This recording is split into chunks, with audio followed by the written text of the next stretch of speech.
Hi, and thanks very much for joining us for the latest in our Sustainable Futures career conversations.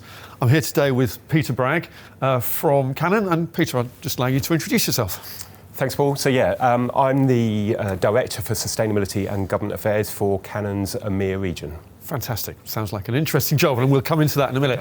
What I wanted to do first, though, is just explore a little bit how you got into the world of sustainability, environmental management in the first place. Take you back. Yeah, feels a long time ago now, Yes. Paul. So perhaps one of the early adopters. I found myself in a degree, actually in environmental science, at Portsmouth University, graduated in 1997, so 26 years ago this year. But actually, unlike a few people I think on my course, I did something definitely sparked, especially in my final year. I remember doing a module on, I think it was business and environment, and I thought, that's far better than all of the chemistry and analysis that we had to do. So I decided to pursue a career and see if I could get a job, doing that sort of thing. Hit lucky in finding a local small business. In fact, it was a one-man band who was looking to kind of expand a little bit. So found myself with a small consultancy, actually doing ISO 14001 and supporting, at that time, nearly all our work was for Ford Motor Company, taking some of their sites through ISO 14001. Yes.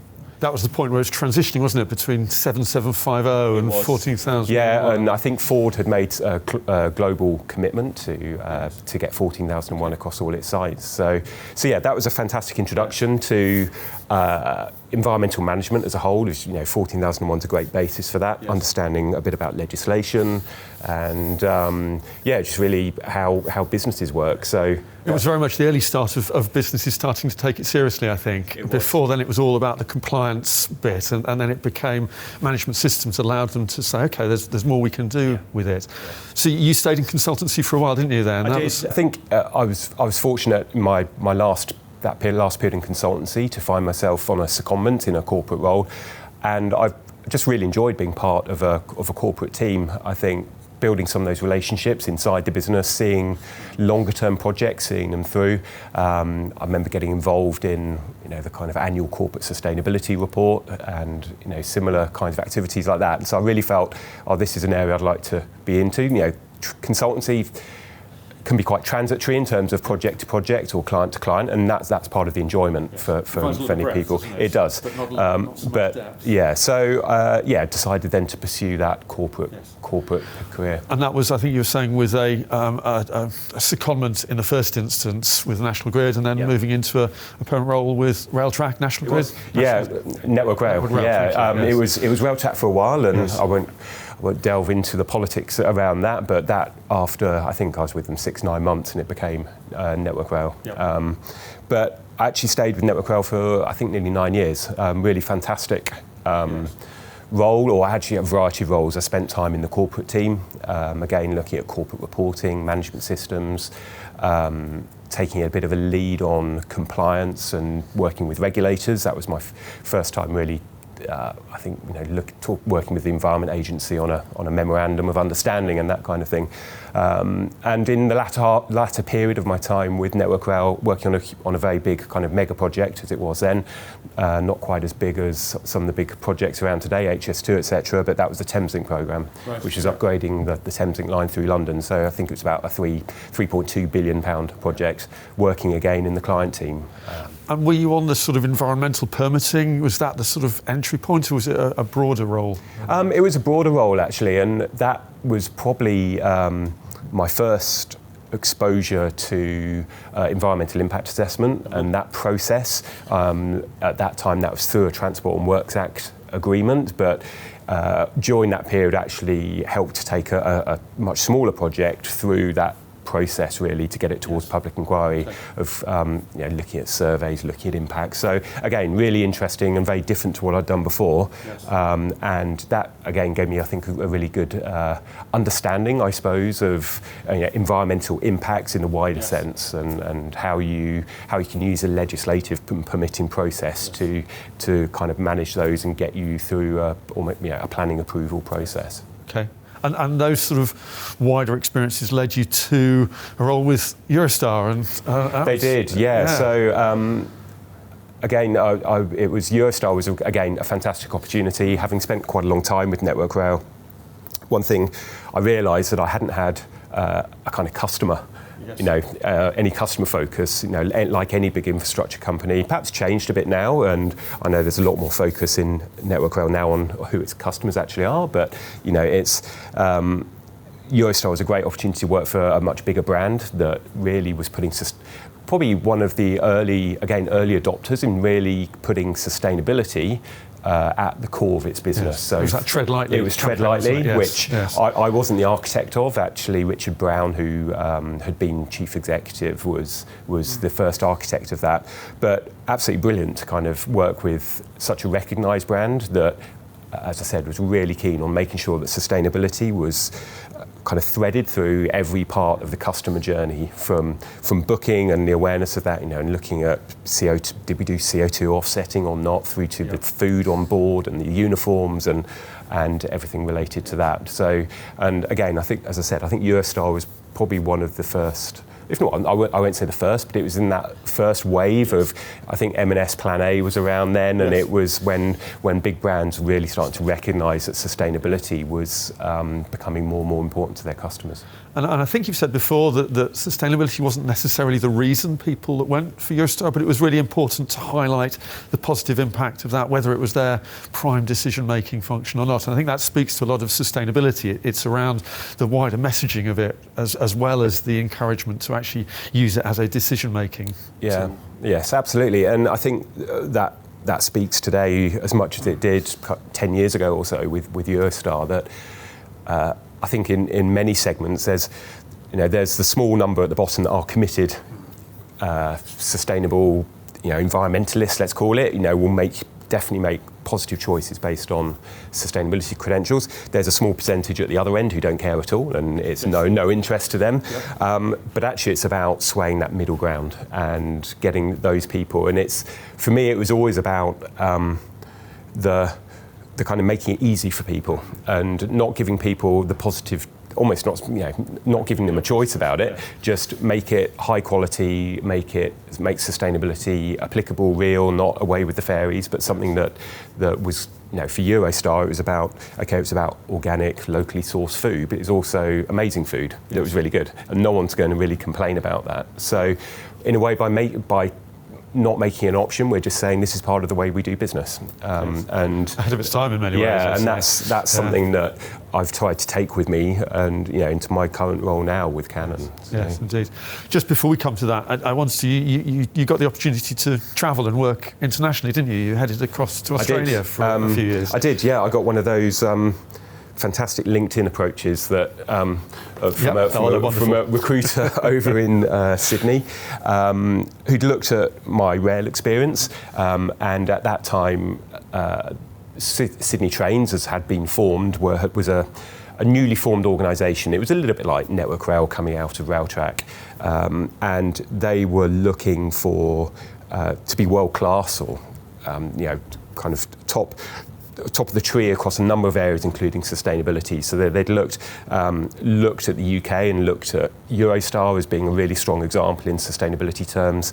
I got one of those approaches saying, would you be interested in talk about a role in Australia? So went home, talked to my wife and said, what do you think? And we said, well, nothing to lose, let's see where this goes. Yep. And it was one of those, this will never go anywhere, let's give it a go. And then a few weeks later, packing a container and heading over to Sydney.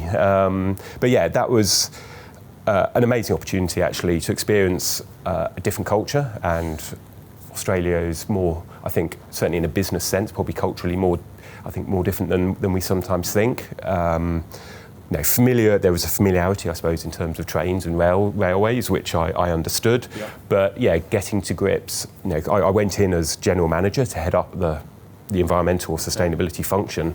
So I very quickly had to get to grips with a new kind of the regulatory framework, different laws, quite similar because often they were mirrored or quite similar to UK law, but even so, having conversations with the regulator if something had gone wrong or on a compliance issue, and understanding the way the regulations worked. And taking that kind of opportunity, it's something I'd recommend to anyone, to be able to work abroad, broaden your horizons, and just experience life living and working in a different country. I think it gives you lots of skills. Yeah.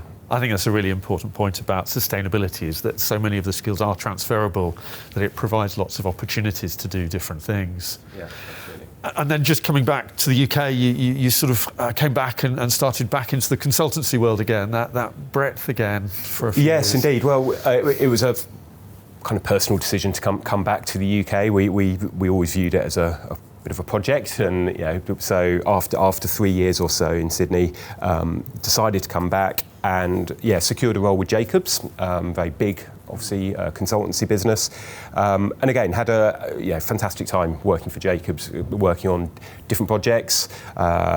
Generally, my focus was kind of rail and infrastructure related, obviously because of my background, and Jacobs were keen to harness that.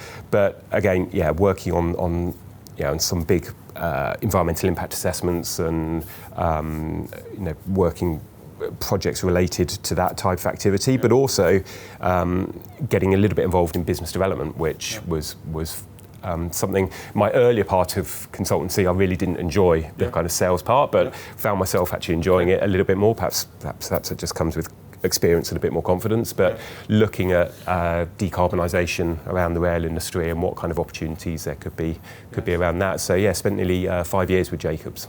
Decent length of time, and that brings us to where you are now. So tell me a little bit about what the role is, because you've added a corporate governance piece to that job description. Well, government affairs certainly. You, So it's probably worth just talking about the transition to Canon.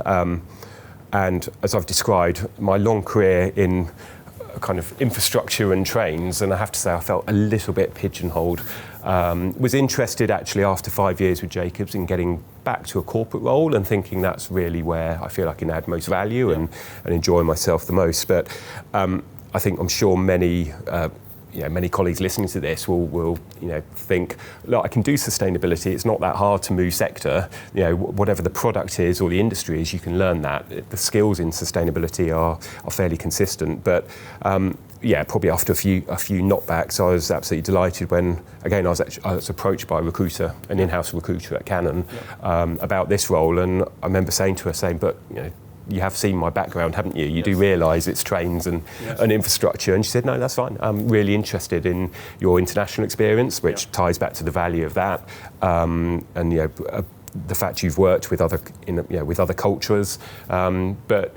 She said exactly that. She said you can learn about Canon and learn about printers and cameras quite quickly. Yeah. We're interested in you and your skills. So, absolutely, really delighted a couple of years ago to have secured the role with Canon. Yeah. So, within Canon, I lead the Sustainability and Government Affairs team. So, we cover.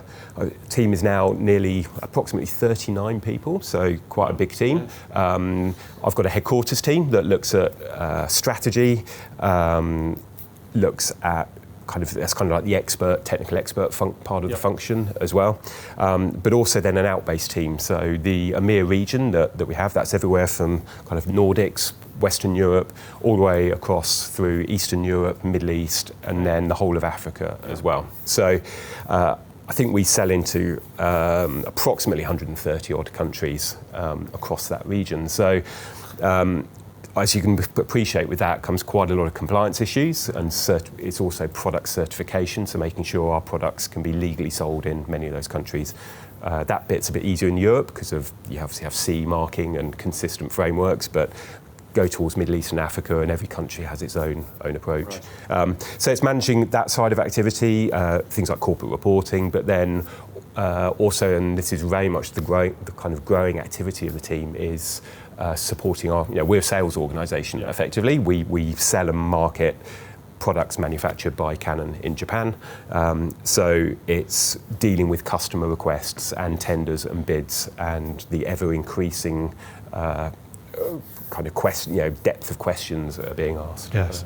That sort of brings me to one of the points I wanted to mention, which is around that sort of supply chain, and you're part of that supply chain, both up and down in that supply chain process. That presumably is one of the big drivers of sustainability at the moment, is that pressure from both sides to do the right thing and to be sustainable in the activities. How does that impact you on a day-to-day basis? It makes my job very busy, actually, because it's nice being the popular. I feel like sometimes the popular guy in the business. I talk about this quite a lot, having worked in sustainability for a while, a push-pull dynamic, and for many years, and you'll know this, Paul, it felt like always pushing, like, come on, please do some sustainability stuff. That dynamic has become much more of a pull. So the business is saying, look, we know we need to do sustainability. We know it's really important. Our customers are telling us it's important. We're getting stuff down from Canon in Japan that we need to do, but we don't really know what to do. Help us with that. Yeah. So I've actually recently created a new role in my team as a senior strategy manager to really help with that workload effectively and act as a business partner, is the way we're describing it to the business, because as the business understands more, but they still need that expert help. We've got a huge amount, we don't see it quite so much in the UK, but at a European level, the amount of regulation is huge that's coming over the horizon. And just the business adapting to that and recognising what it needs to do is placing really big demands on the team. Yes. And is that where the sort of government affairs part fits in terms of that regulation and where that sort of impinges on the sustainability agenda? Yes, absolutely. So our government affairs function is quite small. Based in Brussels, we don't have a big kind of huge lobbying team or anything. The way Canon tends to we operate is through trade associations, and that's the way we do our influencing and monitoring of emerging legislation. That function looks across all bits of regulation, not just sustainability. So, big things around AI and cybersecurity, Data Act, all of these big bits of EU regulation. But that's just really the first part of the process. I again describe it internally. It feels like I've got a kind of drain pipe from Brussels to London, and Annalisa, my government affairs manager, who in Brussels kind of does what she can across the trade associations and pushes stuff down the pipe. But equally important is we have to pick that up at the other end and say, what does this mean for us? Yes. What's the business impact of this? What's the risks of this? What's the opportunities of this? How does that get propagated around the business? How does that feed into strategy? What do we need to do across all these areas? So part of my team is again, it's a reformed role that I created last year of a senior regulatory affairs manager. So partly supporting the Brussels function, but actually also just, if you think we have a relationship with Canon Inc. as our parent organisation, so some of that regulation will be influencing product design and things like product information. So that needs to go up to Japan so that they understand what needs to be done in an appropriate time. But some of that as well is where that legislation is impacting within Europe, us as a business, and what do we need to do about that? So CSRD is a great example of that, big one at the moment. Looking at what does that mean for us? How are we going to report on that in future? What's the scope? What's the boundaries? And what's the opportunity that can bring as well? And that sort of leads me to one of my other questions, which is around the sort of where sustainability is going and that sort of ESG. So we've talked a little about the environment, the social bit is there as well, and then the governance side, and that sort of melding together of those three elements of the sustainability agenda. How are you seeing that in the future? If you sort of put it forward 5-10 years, your crystal ball, how clear is it at the moment? It's probably still quite opaque, isn't it? But yeah, I mean, at a business sense, sustainability is becoming more and more just a way of doing business. And I know our CEO and president, he's talked about it as being a matter of company survival going forward, that if you don't do sustainability, you won't exist going forward.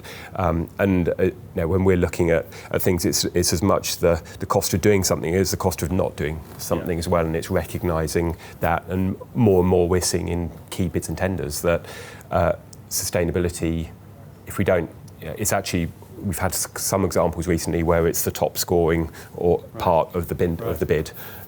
So it doesn't even matter whether we've won on price or not. We've managed to win bids based on sustainability, which is just shows the direction that it's going. Yeah, absolutely. But looking forward on that 5 to 10 year horizon, as it becomes more and more part of doing business, the way we're approaching that within Canon is that means the business needs to adopt sustainability. And the days of it's sustainability, it's Peter's team.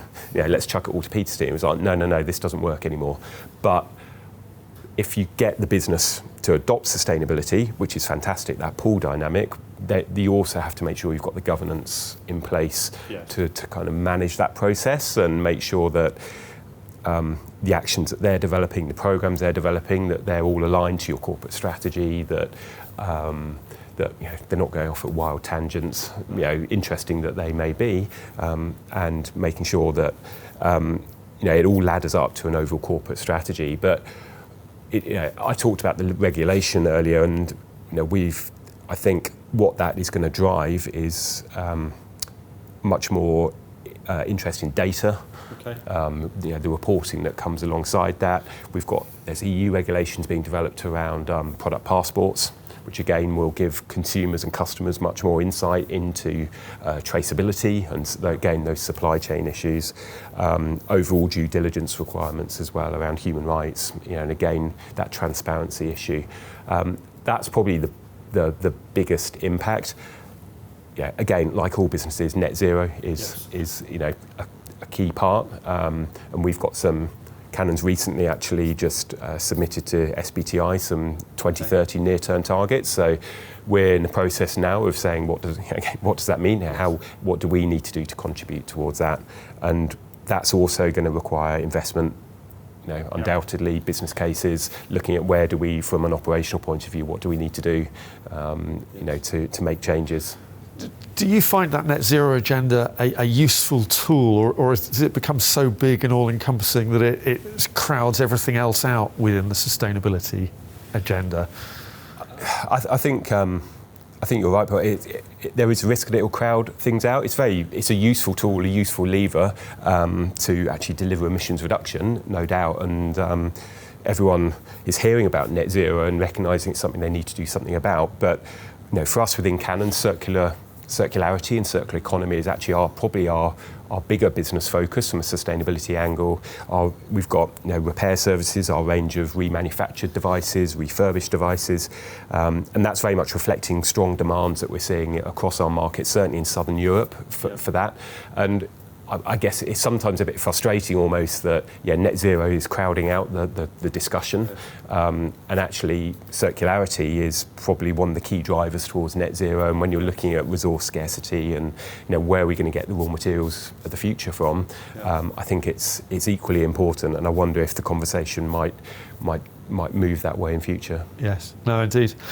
Just one other question around the practicalities. I'm interested in the differences you're seeing with your sort of international role at the moment and international experience about how different jurisdictions and geographies are tackling this. Is there a commonality in terms of the way that these things are going, or is there a lot of differences? There is a thread, but I think there is quite a lot of difference. If I look across our EMEA region, there's certainly a difference in terms of the level of maturity or understanding of sustainability. So, as you'd expect, Western Europe, relatively mature. Going through, I said, as you move further east, in a way, that level of maturity drops. But then, you look at Africa as one of our key markets, they're obviously kind of ground zero in terms of climate change impacts. And they have the the ability really, they don't have to go through the 20 odd years of evolving sustainability story and let's go through environmental management, CSR. They're like, we'll have that, please. Yes. So they're able to jump straight in, which in a way is great, and again is an opportunity there for businesses. But yeah, it's definitely a varying picture, both from a regulation point of view and a priority. So, as I said, in Spain, for instance, our remanufactured devices are hugely popular, and there's a really strong market for there. Nordics, we tend to see more questions in our tenders and bids around human rights and those types of issues, social side. So yeah, a varying picture really, depending sometimes country by country, but certainly across the region. Super. I just sort of pulling it all together now. You've seen a lot of changes. You've had a really interesting, varied career. I'm keen to get your take on the advice you'd give to somebody coming in now to develop a career in sustainability. Are there particular directions you'd encourage them to take, skills that you'd encourage them to pick up? What would be your points of wisdom? Oh, that's a great question. Yeah, I think sustainability more than ever. I think people who don't do sustainability don't understand just what a massive, broad subject it is, and that's not just a technical level. And I was actually at a round table a few days ago, and we were discussing this, that when you get up to a more senior level in sustainability, your role is you have to maintain that technical knowledge, because everyone thinks you're the go-to person for whatever issue it is. But actually, your skills are around being, a change maker, an influencer. You have to stay passionate. You have to be positive. Try and drive positive change. So, I guess advice is to. My advice would be either it doesn't have to be do everything, and I suppose I've been more of a generalist than a specialist, and gone more down that route. But it's to broaden your experience as much as possible. Look at different organisations. Look at whether it's moving, as I did, a bit of consultancy, a bit of corporate. Yeah. But get that the skills that you really need in an organisation are actually not just your technical skills. It's about your ability to be whether it's management and leadership, whether it's to, I said, encourage people, coach people, support people. I said influencing is a key one. Writing business cases. You'll probably, this is a discussion in the week, call it the role of a CSO, probably one of the most multi-skilled people in an organisation. If you think of a CFO, they understand numbers and a bit of management. So apart from the CEO who has that broad view, you have such a kind of breadth of responsibility to drive what you need to do. So, to build up to that, just broaden your experience and work with different functions, different people, and take those opportunities. Great advice. Thank you. Thank you, Peter. Thank you very much. I hope you've found that as fascinating as I have, an insight into a career in sustainability. Thank you very much for watching and listening.